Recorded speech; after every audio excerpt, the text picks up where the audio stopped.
Good evening. I'm Bob Frank. It's my pleasure to welcome you to the College of Arts and Sciences Distinguished Alumni Award Celebration. I wanted to start with some introductions. First with our honorees and their guests. We have Phil Ashkettle and his wife Sandy, somewhere there.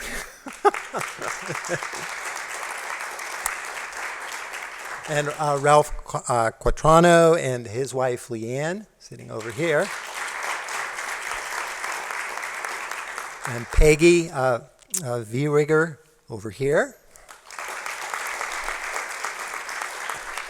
And Justin McCauley.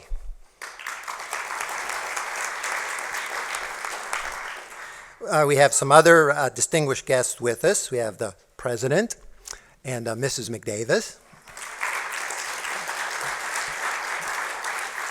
Yes, I was telling people, pace yourself on the clapping. Yeah. We have the executive vice president and provost, Pam Benoit, and associate provost, Howard DeWald. Where's Howard? I know somewhere. Vice president for university advancement, Brian Benshoff. Brian. We actually have, I noticed, two distinguished professors here. Professors Rothwell and Malinsky. There's Tad over there. We have a number of chairs of departments within arts and sciences, folks, wherever you are.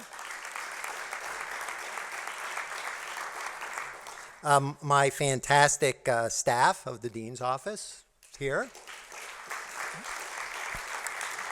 And then members of the departments of political science, environmental and plant biology, English, and chemistry and biochemistry. And I want to particularly thank you folks for coming out to help us celebrate here this evening. And we actually have a few students that are representing those departments as well. So, welcome.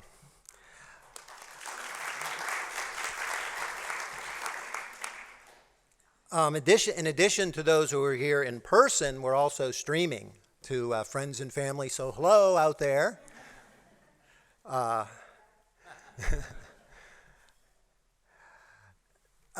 was thinking about this event tonight and sort of what it means, and in many respects, I think an event like this represents for the faculty and for those of us here at the university as a realization of our fondest hopes and dreams. We have honorees drawn from the humanities, from the social sciences, and from the natural sciences. As we do our work in higher education, I think much of it is based on hope and patience. So we have students come to us each year, we nurture them, we cajole them, and hopefully inspire them to go on and do great things, and then they leave.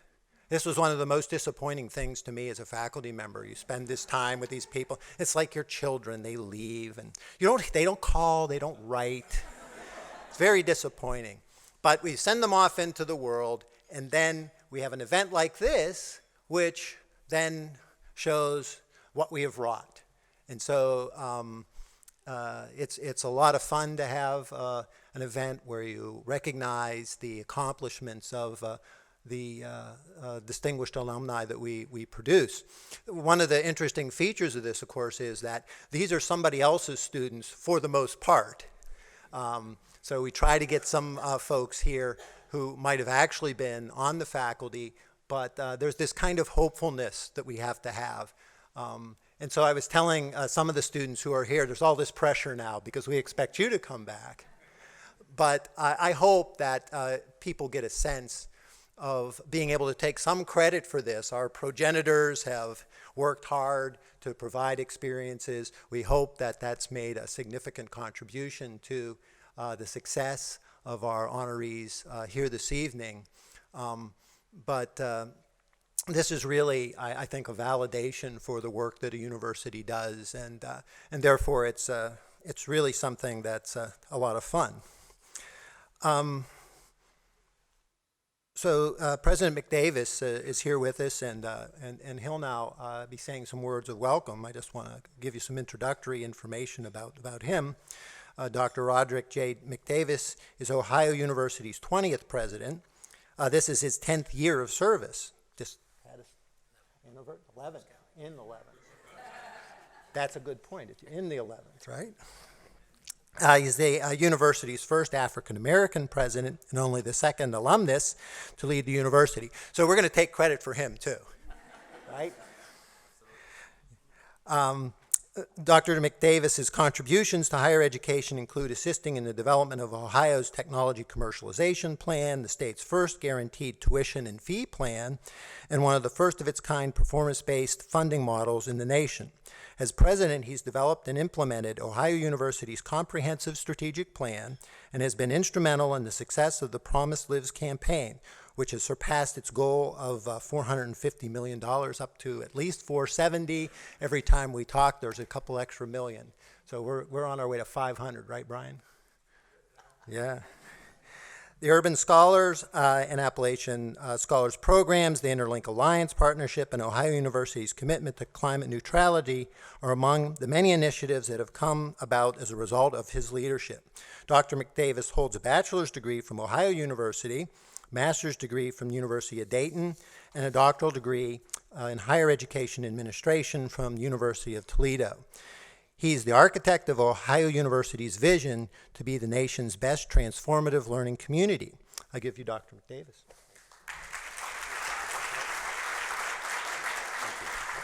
Yep. Thank you, Bob. Let me continue the theme that Bob started with at the outset of my brief remarks. Deborah and I have the opportunity to meet many alums of our great university seemingly every week. And let me just give you a slice of this week. We started Monday night. We were in New York, where one of our alums from the Scripps College of Communication was being inducted into the Broadcast and Cable Hall of Fame. And that was quite an honor for him and his family, but quite an honor for our university because he talked about what Ohio University did, the impact that it had on him when he was a student here. And then Tuesday night, we were in Cleveland for yet another celebration of our new campus in Cleveland in collaboration with Cleveland Clinic.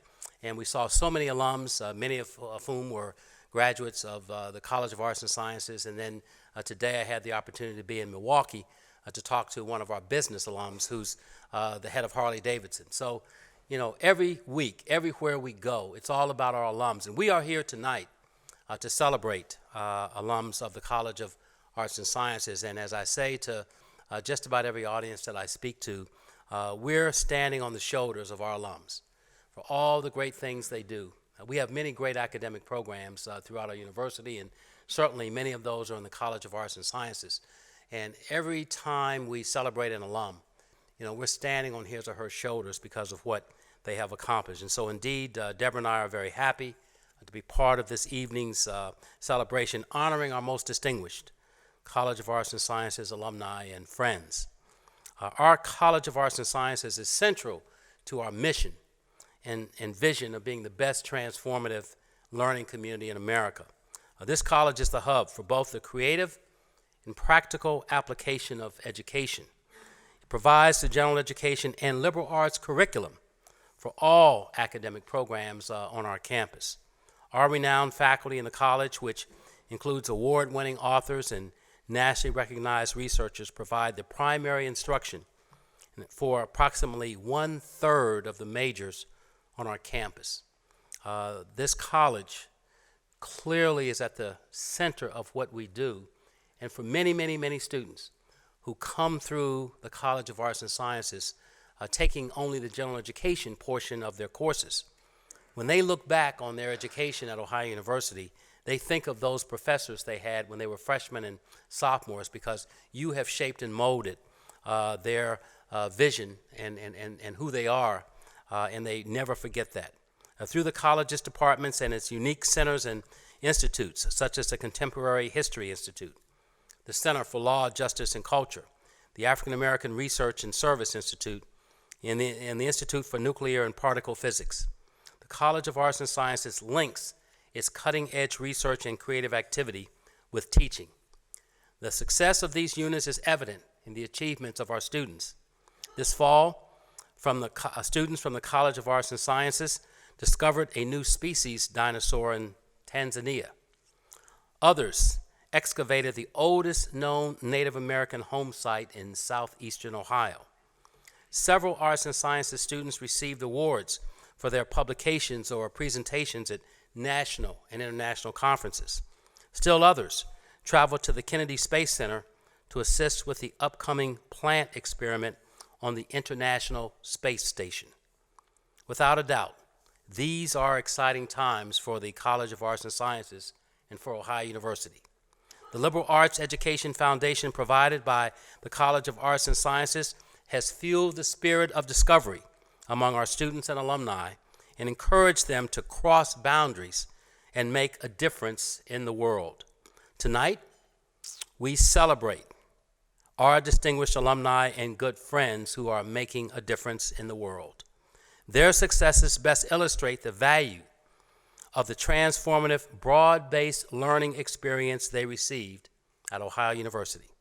Our distinguished honorees' accomplishments speak to what is possible when a university supports passion, leadership, and creativity and helps its students and alumni to realize their promise. I extend my personal congratulations this evening to each of our recipients, who include recent graduates, dear friends, and dedicated alumni. It is an honor to celebrate your accomplishments and to have such a distinguished set of graduates and alumni in our midst. Now, let me just close my opening remarks with just a few other comments. One of the things that we don't do enough at our university is to acknowledge the great contributions of our faculty and our staff.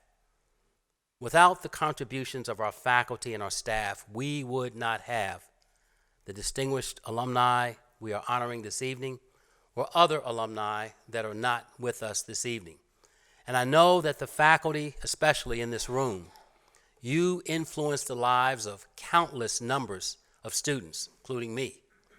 I don't think I would be standing here tonight if it were not for the faculty that I had the privilege of learning from at Ohio University. So for those countless hundreds of thousands of students that you have influenced in your career and those who preceded you, I just want to take a moment tonight to say two simple words that you don't hear often enough. Thank you. On behalf of them, thank you on behalf of me, thank you on behalf of all who have passed through the portals of Ohio University, but on their way out the door, just kind of forgot to say thank you. Thank you.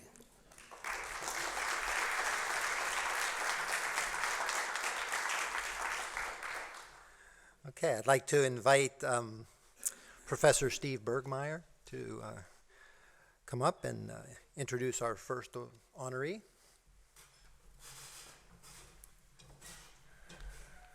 Okay. Well, I'm really happy to introduce Mr. Philip Ashkettle as one of our distinguished alumni. It's really not very often that we are honored to introduce one of our very own chemistry graduates as a distinguished alumni. He has had a truly distinguished career in over 40 years within the chemical industry. Phil came to OU to major in chemistry and became one of the first graduates of our honors college here. Phil left OU in 1967 with a freshly minted bachelor's degree in chemistry and set out to develop his career in chemistry. He has credited the Honors College program at Ohio University with giving him the base skill set to move his career forward. And move it forward it did. Within about 15 years after he left here, he had moved into a senior management position at Ashland Chemical. While Phil quickly moved into management, he maintained his chemistry roots. Throughout his career and on into retirement, he has been involved with a variety of different types of chemical companies. His positions ranged from operations, business development, and management. After his experiences at Ashland Chemical, he moved on to Reichhold Incorporated, another chemical company, as president and CEO. He then moved to M.A. Hanna as a president and CEO, where he oversaw a merger with Geon to form PolyOne, an industry leader in the polymer field and a multi-billion-dollar company. He has since retired, but keeps his hand in the chemical business as a member of several boards. He is currently on the board of RES Polyflow, a startup company out of Akron. This is a company that is again helping to shape an industry. Polyflow takes plastic waste and converts it into usable petroleum fuels and feedstocks. It is really great for us in the department to see how useful that BS degree in chemistry has been. It has taken Phil on an impressive journey from college student to become a leader in the chemical industry. We in the department are thrilled to see him back on campus receiving the Distinguished Alumni Award. Phil has already proven to be a great asset as a visiting alum. In the short period that I talked to him this morning, I got 2 great ideas for some things that we can do to help our chemistry majors excel upon leaving here. So Phil, we are glad that you have come back, and congratulations on this award. Do you want to come forward?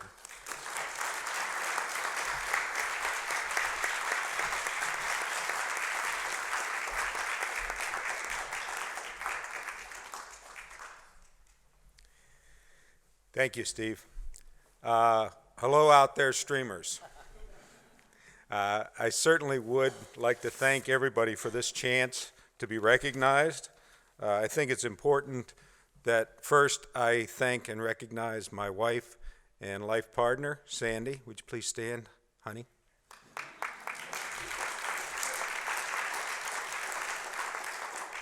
Sandy not only supported my entire career through being the professional that she is at business meetings and co-worker events, but she also kept sanity in the house, which when someone's doing the business traveling that I had to do, took a lot of work. Next, I'd like to apologize to and then thank my children. All that time that I spent away developing a career took a lot of time away from family, and I'm sure my relationship with them suffered over those years. They've allowed us back into their lives now that I have some time to do that, and we are having a great time enjoying our 7 wonderful grandchildren, and we get to have some fun for a change. So thank you very much, kids. I want to thank all my coworkers, and I can't talk to them here. Hopefully some of them will hear that I've thanked them, because that's the real reason why I succeeded, was because I had teams that worked to make me successful. I got people who would buy into the dreams and visions that I had in each of the operations that I was involved in, and they were the people that helped make it happen. So it's not my success, it's their success, and I'm very thankful for it. And finally, I'd like to thank Ohio University. It's a good thing you get some thanks too. First of all, as was mentioned, I truly believe that my chance to be a part of the first honors college at Ohio University was a wonderful, wonderful experience. It truly taught me how to do the things I did in my career. I learned by the chance to interface with some really, really brilliant people, which I wasn't, but they were, that I could learn from others, and I could use their knowledge to make me a better leader.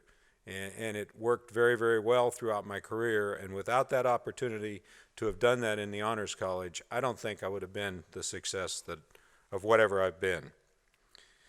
And then I would like to thank Ohio University for this honor. I think it's a great award. I appreciate it very much. I want to thank those faculty members who made it happen that aren't here tonight, and we looked for pictures, and they go back a long way, Steve. But those folks that aren't with us anymore shaped the career and future that I have, and I certainly do appreciate and thank them for it. Thank you all.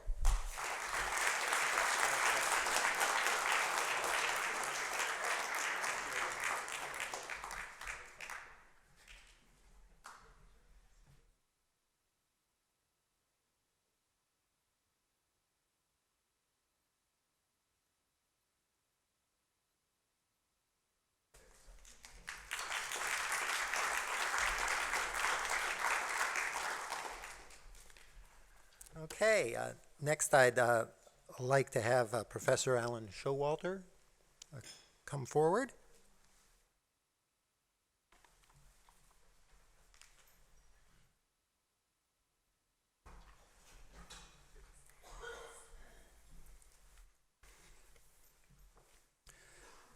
Ralph Quattrano was a master's student in the botany department at Ohio University in the early 60s and worked in the laboratory of Dr. Norman Cohn. Unfortunately, Norm and his wife Peggy could not be here tonight to introduce Ralph and share this moment, as they recently moved to Pittsburgh to be closer to their family during their retirement years. Ralph came to Ohio University with a bachelor's degree in plant science from Colgate, and Ralph mastered plant biology in the Cone Lab with another one of our famous students, Dr. Bob Goldberg, AKA Hollywood Bob. Hollywood Bob was an undergraduate student in the Honors Tutorial College, and Ralph was his teaching assistant.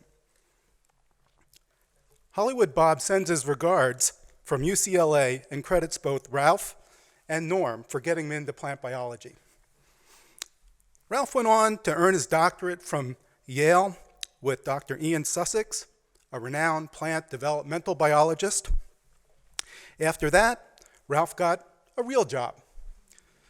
Now, I don't want to say you can't hold a job, but you've had more positions and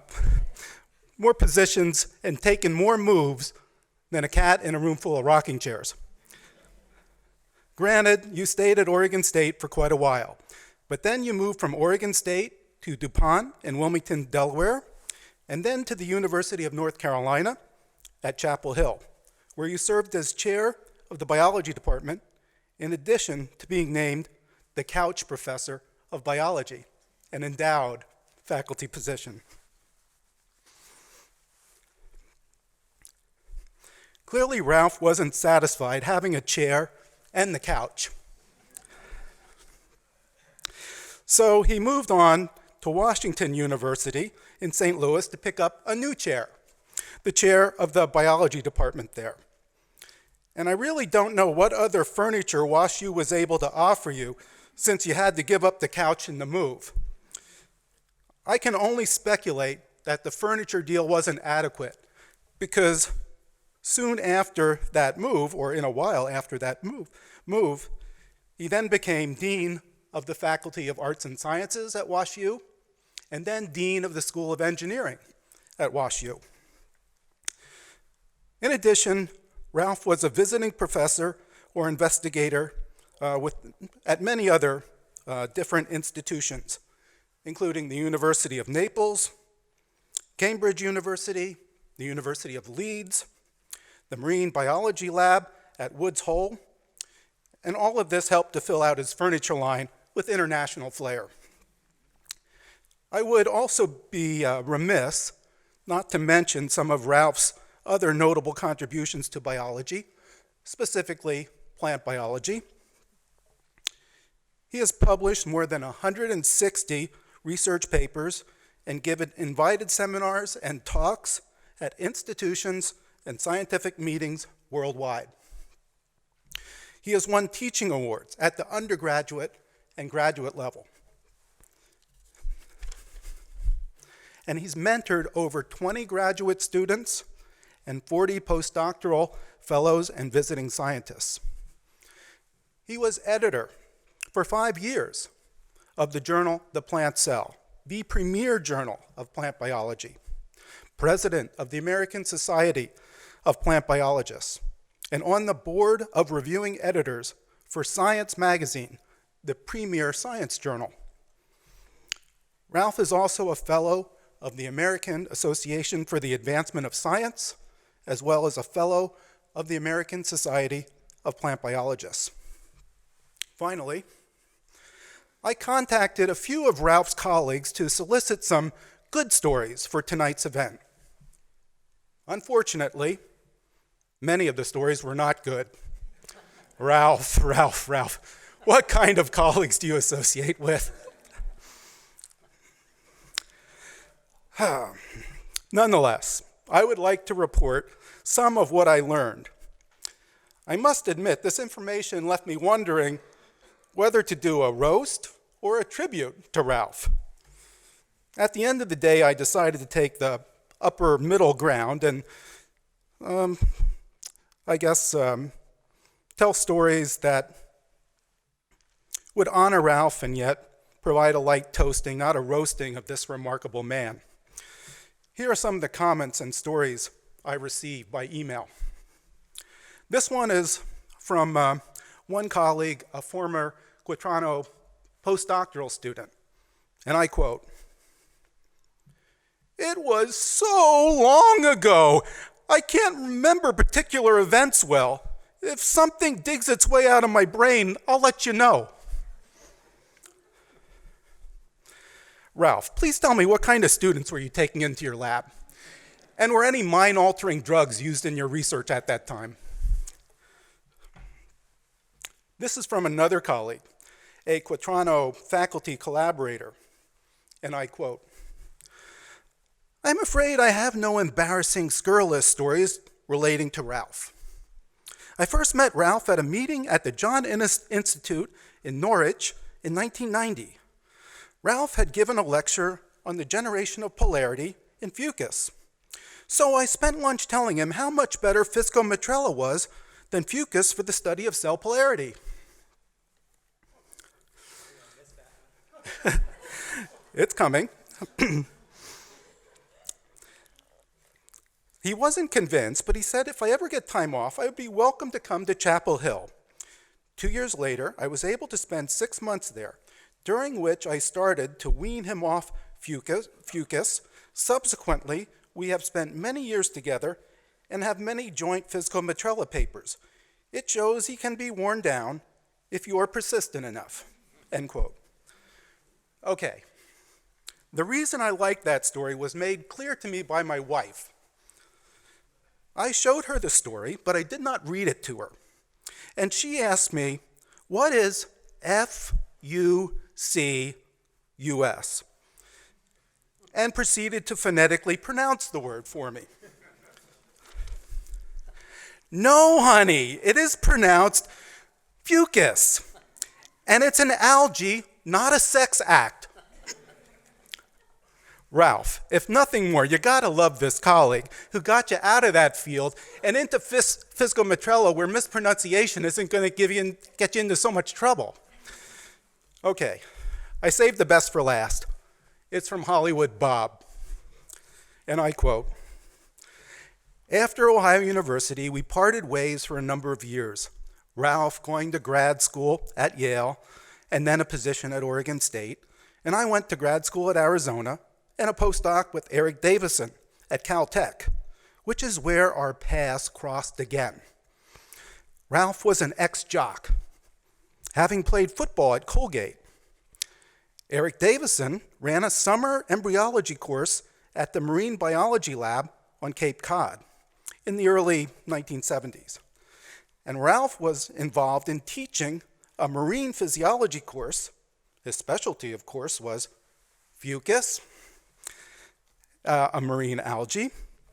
And Eric, being a wannabe football player, organized a football league with his team, the Tiger Toads, including me, playing against Ralph's team.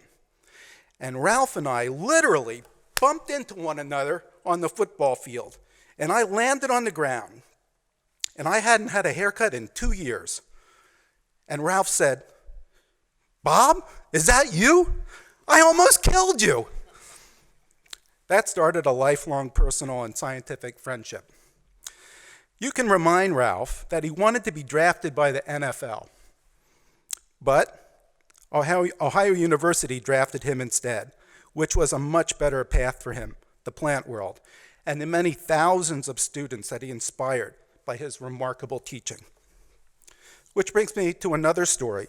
One afternoon, Ralph was teaching a very large biology class to hundreds of undergraduate students when a tall, extremely attractive young lady came walking into the lecture hall, roamed down to the podium, and gave Ralph a big hug and a kiss.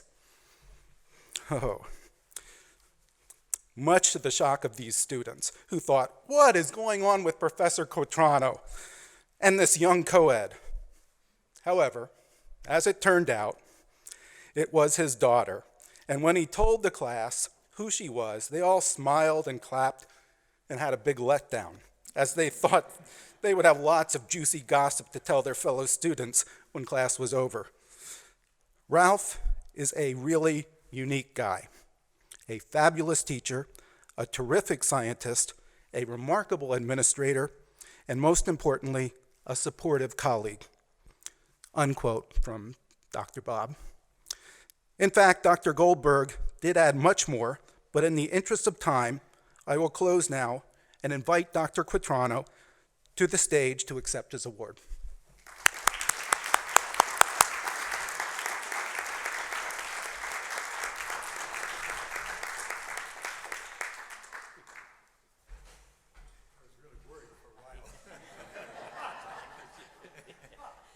It came out better than I thought.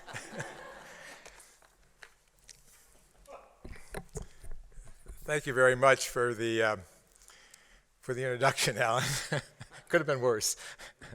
I'm going to concentrate pretty much on Ohio University and the role it played in my life, and of a mentor, Norman Cohn, who Alan mentioned. First, thank you for this tremendous honor. I'm thrilled, thankful, not only for this award, the ceremony, the live streaming, hi fans, for all of you attending, but also thank you for bringing me back to visit Athens and Ohio University in my department, which played such a critical role in my professional and personal life. My family, my launch into a career in science, and my close friendships with mentors and students are all intertwined here in Athens and at Ohio University. As Alan mentioned, I arrived here from Colgate, having changed my major late in my career as an undergraduate, and has already been referred to my interest in athletics, which is probably why I went to college. But late in my undergraduate studies, I began to get interested in biology and specifically in plants. But the problem was, towards the end of my 4 years, I didn't have the core courses and disciplines that would have me go right directly on to a PhD program. So I searched around for a master's program who would allow me to do a master's degree without such important, sorry about this chemist, organic chemistry, calculus, etc. I was on a path to be a high school football coach and a teacher, and I didn't have time for a lot of those courses. But I saw this master's program at Ohio University, and I wrote a note, and Bill Gamble, who was chairman of the botany department at that time, called me, which also is a very good way of making you feel important, and said, we have a program here, and would you be interested in coming? And we have a teaching assistantship, and we can pay you. And, oh yeah, we have a research assistantship as well, so you can come this summer. And this was, by the way, my second semester, my senior year. So I was really sort of coming at this and trying to make a bold move here. But when I decided to take on this opportunity, I had the strong support of my family and of my one child then, Steve, my son, but soon to be my advisor, Dr. Norman Cohn, when I arrived here that summer. There are many memories here during those 2 years, but one really stands out in more ways than one. Many of you may not remember, but there used to be a river here that flooded every year. And I remember that because one of the most lasting memories I have of several car trips that my son Steve and I took to go to a local hospital where his mom had delivered our second child, Beth, who, by the way, was the daughter who ran up and kissed me in front of everybody. She was born here, and so I not only have a close family relationship with Ohio University, and I'll come to Norman Cohn in a minute, but part of my family was established here. And again, it was a wonderful time with their support, all three of them at that time, to really make me feel that I had made the right move and gave me that encouragement and confidence to pursue these interests. I thank them first. Enter my advisor, Norman Cohn, and his wife, Peggy. And they had a daughter, Allison, about the same age as my son, Steve, who Norm not only supplied me with a research stipend from an atomic energy grant that he had, but he outlined a very rigorous curriculum for a master's degree, calculus, organic chemistry, etc., and provided me with what it was really going to be like if I wanted to be a scientist. He was a great model. He had a grant. He had just finished writing a successful textbook in cytology or cell biology.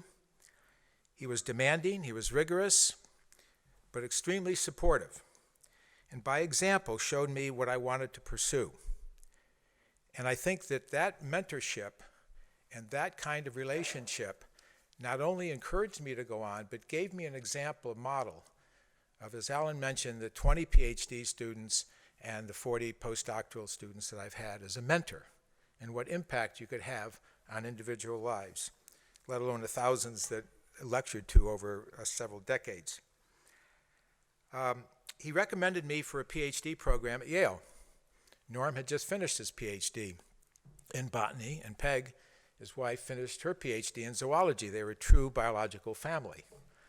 And I went on to finish a PhD at Yale, but here is where that career was launched, the transition, and how that all melded into my family and my career. And so I was launched. I was very apprehensive about my future as I started on my PhD program. It was 50 years ago that I started on that.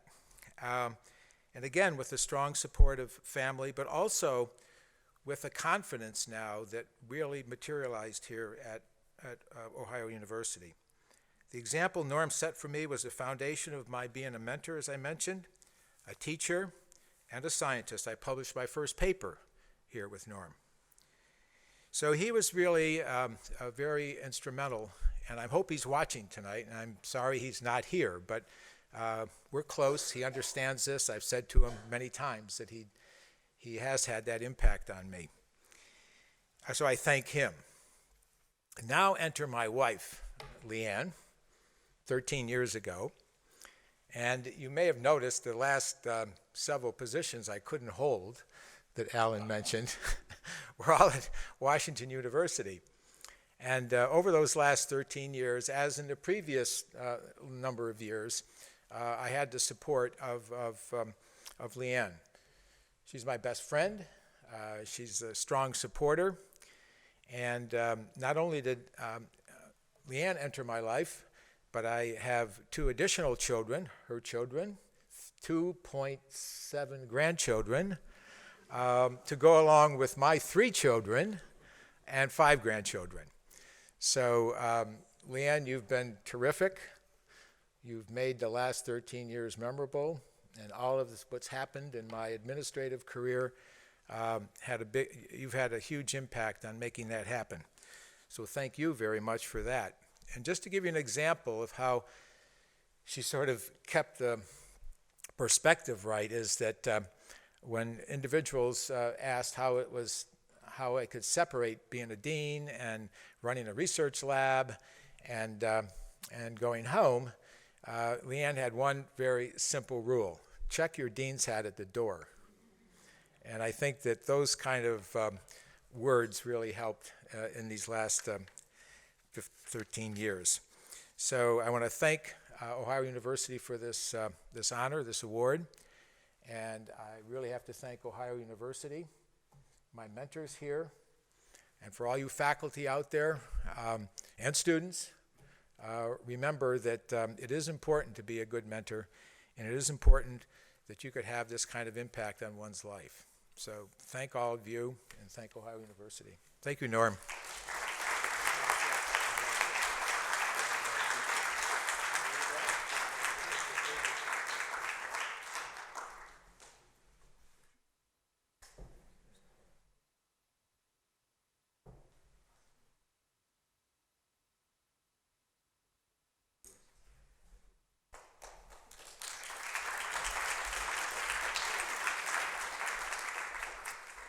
So President McDavis will be doing the next introduction.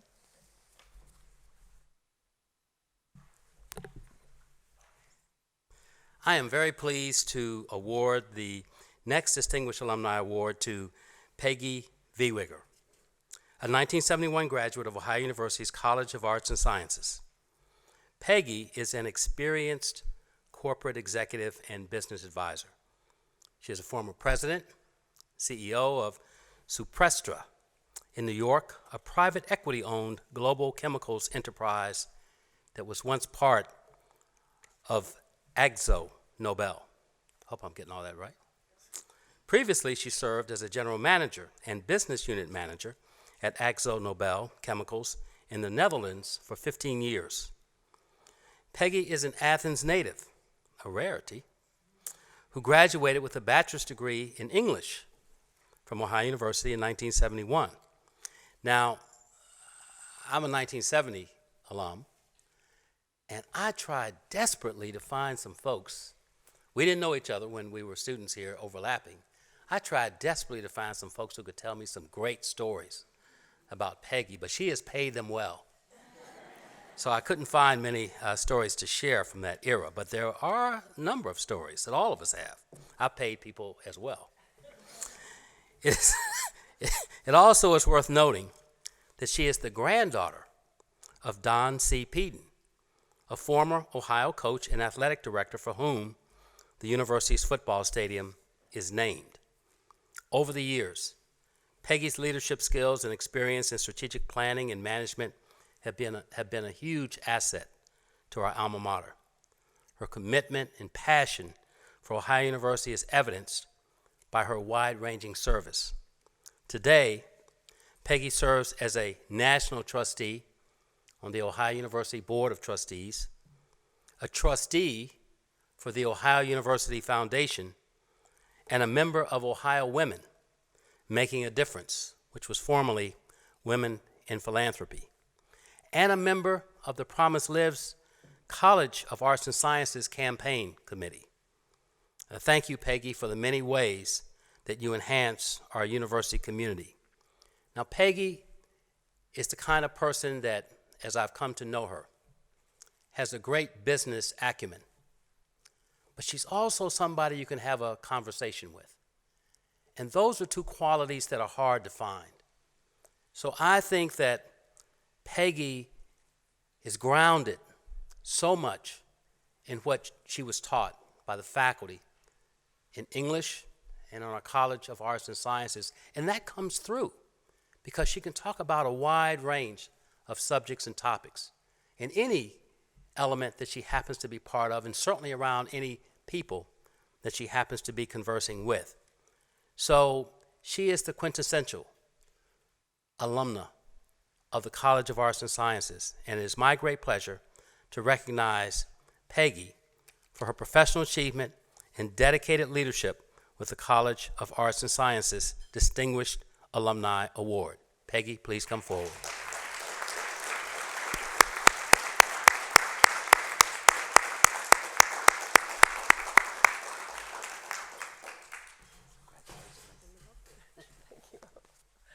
I hope I could live up to that. I'm not sure. First, I'd like to thank everybody very much for this award. Came as a bit of a surprise. The reason you couldn't find out much about me is because I was a bit of a bohemian in school. And it was the time, right? It was the late 60s. Lots going on in the music world and all kinds of things going on at OU. Growing up in Athens, I could not wait to go to Ohio University. Just in the recent past, my mom told me she actually would like to have sent me to Miami, where I might have gotten a little bit straighter, because this bohemian thing she was not down with. But there was no money for that, so lucky me, I got to go to Ohio University, where I really wanted to go from the time I was about 14. But okay, I got to go. I didn't have a plan, really, so I looked at the curriculum and I studied what I wanted to study. And that turned out to be largely philosophy and English literature. And I didn't know what I wanted to be. I was a little bit jealous of people who did know what they wanted to be. And certainly when I graduated, it would have been a lot easier to say, I'm a nurse, do you need one? Wasn't so easy to say, I have an English literature degree, what do you think? But the answer usually came back, how fast do you type?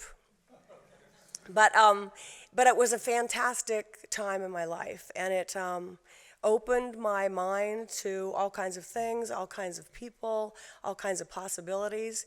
It proved to me what I already grew up thinking, which was you can be whatever you want to be. You got some brains, you get a little bit of luck, and you got some drive. You can do basically whatever you want to do. And that has worked out for me. I think the fact that I studied those things and learned how to think and communicate and work with different kinds of people is the secret to a full and balanced life. And my own personal thinking is that when you have a degree like a liberal arts degree, think that you have a balance in your life, not just a job, right? Because we're famous in America for asking people, what do you do? By which we mean, what's your work? And actually, your life is more than your work. And maybe that's easier for a woman to say than a man, at least in the past. But it's certainly true that if you're going to retire when you're 65 or so, and you're going to live to be 85 or 90, you better have some other interests. And when you have something like a liberal arts degree, you kind of got built-in other broad interests, which makes it fun. And now you hear more people, millennials, et cetera, talking about life balance. And I think that's a really healthy thing. So I'm happy about it. I've had all kinds of opportunities here, as Dr. McDavis mentioned, to work with Ohio University, and that's been a lot of fun. My 8-year-old grandson had to do a biography, and he chose me to do it on. And he wrote that I work at Ohio University, and I love it because I like the people. It was pretty good. He's 8 years old. That was pretty good, I thought. Pretty much my biography, yeah. I want to also mention that I know I'm not the only person that thinks this way, because there are a lot of people who study the kinds of things I studied and many broader things and more specialized things who have the same idea about what Ohio University did for them. I had the privilege to work on a film, a documentary of Ohio women who graduated from the 40s to 2013, and we interviewed 16 fascinating women. We asked them the same 10 or 11 questions, and mainly they said, this is the impact this university had on my life. Not just my work, but on my life. And that's, I think, a testimony to the good work that is done here by the staff, by the faculty, by everyone. I did have the opportunity in working for a private equity company, and it's 3 to 5 years, you're supposed to sell it, and we did, to stop working. And I thought, well, of course I'm gonna go and work some more, but actually I just work now without being paid, don't I? Yeah, that's right. But because of all these interests, I've decided that I don't really want to work anymore. I'd like to just do what I'd like to do. And thanks to OU, I have a broad enough range of interests and things to do that's just as exciting as working was. So I have all the reason in the world to thank Ohio University for that, as well as for the opportunities I've had today to give back a little bit and work with a lot of brilliant people on the future, which looks really good for this university. So thank you very much for the award. I'm honored, a little bit surprised, but very happily surprised. Thank you.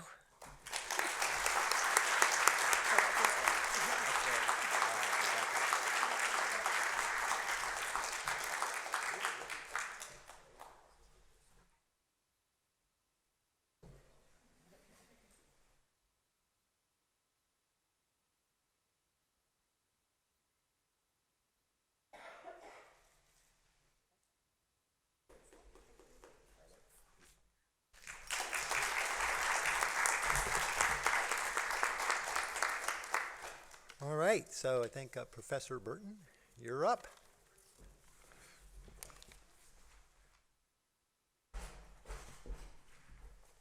I'm here to introduce to you Justin McCauley.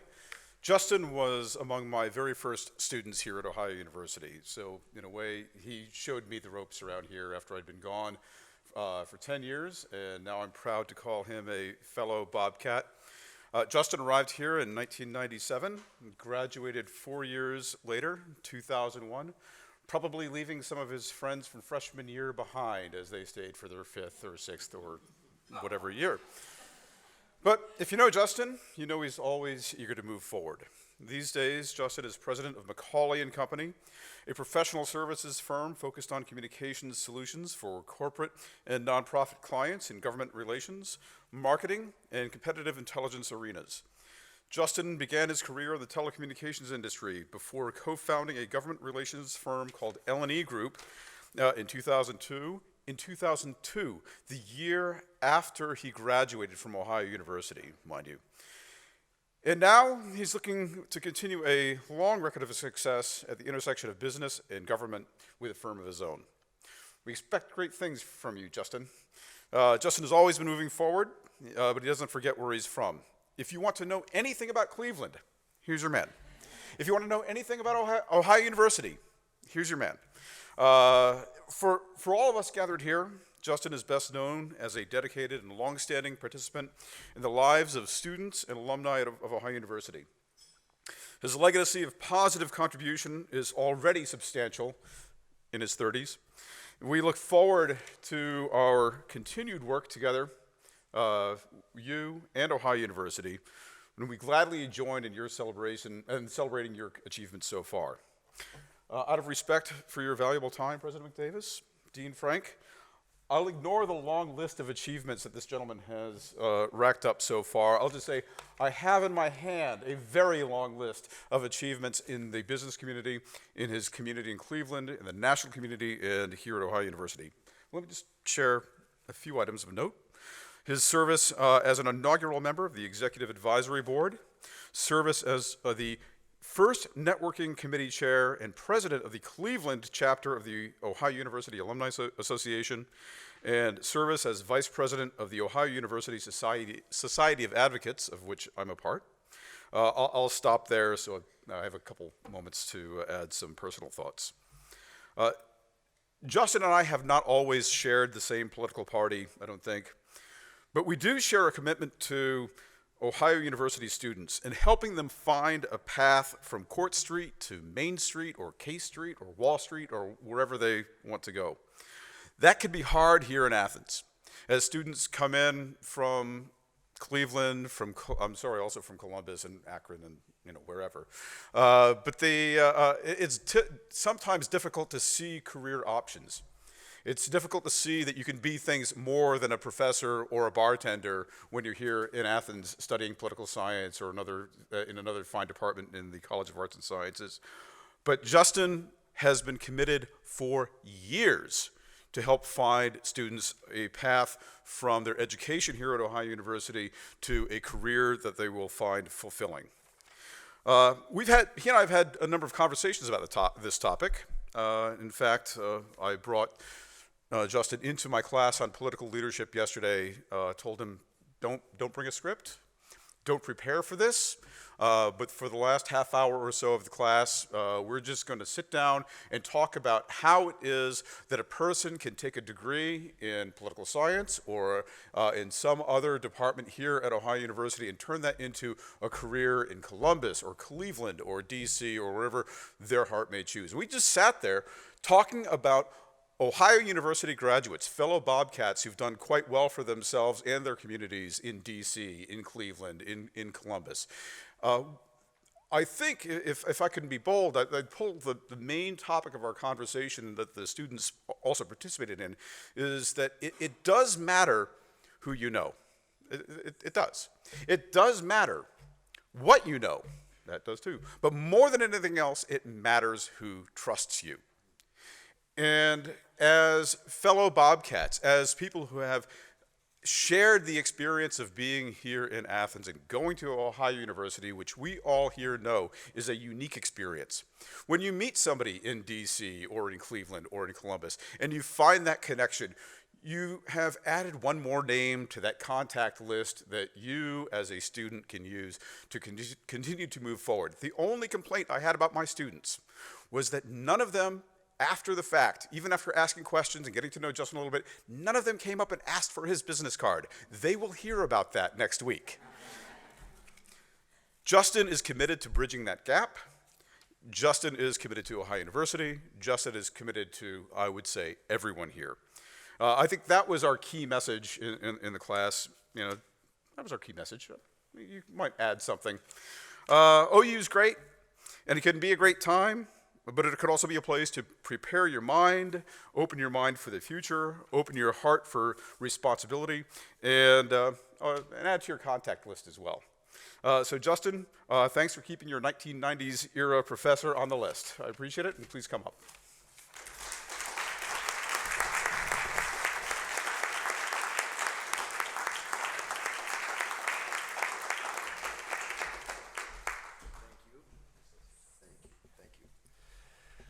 Well, I'm really honored to be here. Thank you to everybody that's been a part of this. I'm astonished, frankly. I mean, just to give you a sense of who I am a little bit and how astonished I am, when I got the call from Dean Frank to invite me to this 6 months ago and receive this award, I was checking into a hotel in Las Vegas for a bachelor party, and I was like, what? You want to give me an award? Are you sure? How many people did you call before you called me? So I said, yes, I will gladly come back and accept the award, and I'm very honored. Just to build on what Dr. Burton said a moment ago, Ohio University is a wonderful, very special place, and I don't need to tell anybody in this room that. But as Captain Cleveland, I am even more than that. I'm Mr. Brunswick, and some people probably here won't know what that means, but Brunswick is like the most Cleveland place in Cleveland. To give you a sense, it's the place where when after the war, the economy was growing and the population was growing, people that worked at Ford in Parma were moving to Cleveland because Parma was moving to Brunswick because Parma was too expensive. So that's where I come from, and I'm glad that I had the experience that I had here because it really opened my eyes. I'm so thankful. When I graduated and I had that poli-sci degree, I realized about May of my senior year, and we were still on quarters then, so I still had a month to go. And, I was coasting. It was senioritis time, and I realized that everybody that I was talking to at the bars, at the coffee shop, wherever, they all had jobs lined up. They were talking about jobs, and I had not really invested any time or energy into that. And I scratched my head, and I was like, what am I going to do? So what I have come to realize later is the value of that liberal arts education that I got here and the preparedness that I left Ohio University with that enabled me to succeed where I didn't know that I was prepared. That's the real brilliance of this place. I mean, maybe people can say that about a lot of different places, a lot of different universities, but the thing that's special about this place here, again, Dr. Burton touched on this, the network. We in the political science community call it the OU Mafia, and if you're in government or politics or public service, it's second to none. Harvard folks like to talk about how great Harvard is, but OU will get you a job. They will find you a place, find you a home. If you can find somebody that's in that world from OU, they'll help you up. And that's what I got, and I was so thankful for it, and I'm thankful to this day. So I'm honored to be here. One more thing that I want to share about my time here that was so valuable.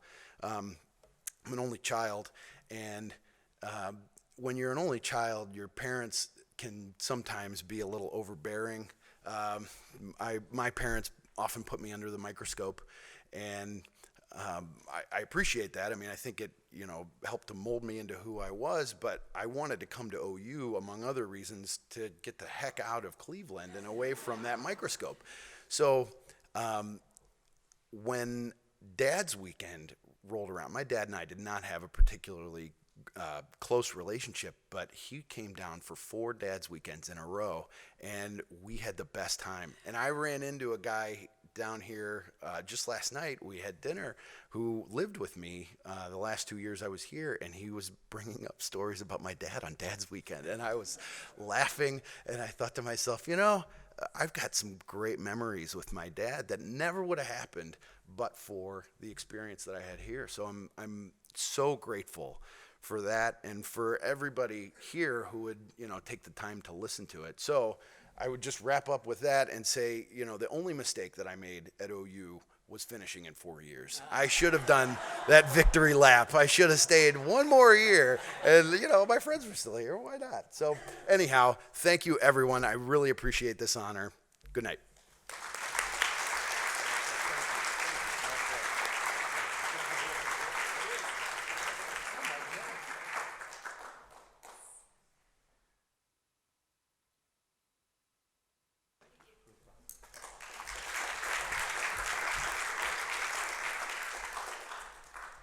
Okay, well, that's it. That was fun. I just have some closing remarks now. One thing I'd like to do is take a moment and thank some people who've worked very hard on pulling this together. Susan Downard and Linda Shepner and Lori Bauer. Where's Lori? I know she's here someplace. Oh, over there. They worked very diligently to get all this pulled together, and I'm very grateful. And another great event. It's got a great team. So once again, congratulations to all of tonight's honorees. You make us very proud. And I just want to say have a great evening. I think people can stay a bit longer, and we rented the room till whenever. So have a good evening.